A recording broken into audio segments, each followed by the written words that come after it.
The United States Border Patrol and Immigration and Customs Enforcement are both notorious and enigmatic.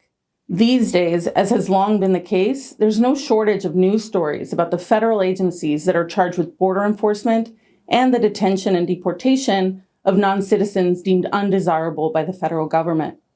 But despite the notoriety of the agencies themselves, most of us know little about the agents that work for the Border Patrol and ICE. We see the outcomes of their work and we hear about their mandates in the news, but we don't know who the agents are, how they came into the work, how they're trained and socialized to do their job, and perhaps most importantly, we know little about how they reconcile the political dimensions, racial inequalities, and moral ambiguities of their work.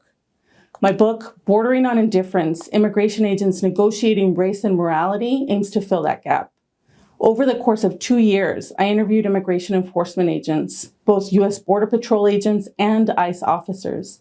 I spoke to a diverse set of agents, but most of them were Latinos, children or grandchildren of Mexican immigrants, many of whom grew up along the U.S.-Mexico border they then policed.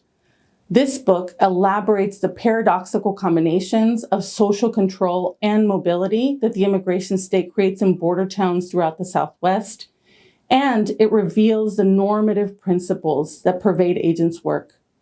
At its core, my analysis is about the normalization of exclusion and about the production of indifference in institutions like the U.S. immigration system. Indifference, which we can understand as apathy and detachment, is both a top bureaucratic strategy that agents use to look away from the most conflicting aspects of their work, as well as a major product of their efforts to cultivate a moral sense of self. Thinking about indifference is important because it helps us unlock the bureaucratic dimension of immigration control. Yes, immigration enforcement is an inherently coercive form of state power that trades in cruelty, but it is also carried out routinely under the guise of legal and technical rationality.